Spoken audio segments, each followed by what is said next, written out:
যেই সম্পদ আপনি দখল করে রাখলেন, নিজের আপন ভাই বোন হোক আর প্রতিবেশী হোক, যে কোনো মানুষের সম্পদ আপনি যদি তার হকটাকে বুঝায় না দিয়ে আপনি নিজে জুলুম করে দখল করে রাখেন, আল্লাহ তাআলা হাসর ময়দানে এই ধরনের অন্যায়ের ফায়সালা দিবেন। এইভাবে ধরেন আপনি 1 শতক জায়গা দখল করছেন, বেশিও হতে পারে কমও হতে পারে, আমি বোঝানোর জন্য 1 শতকের কথা বলছি। এই 1 শতক জায়গা বা জমি আল্লাহ তাআলা পৃথিবীর এই জমিন থেকে 7ম আসমান পর্যন্ত উঁচা করবে, লম্বা করবে। এক আসমান থেকে আরেক আসমানের দূরত্ব হলো 500 বছরের রাস্তা। কত বড় করবে চিন্তা করেন।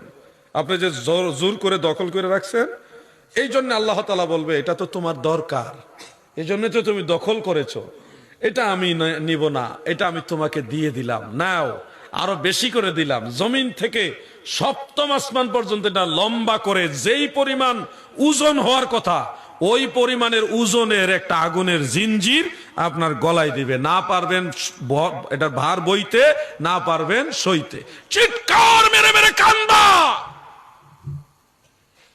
এই জমিনের ভার বহন করার ক্ষমতা আমাদের কারোই নাই।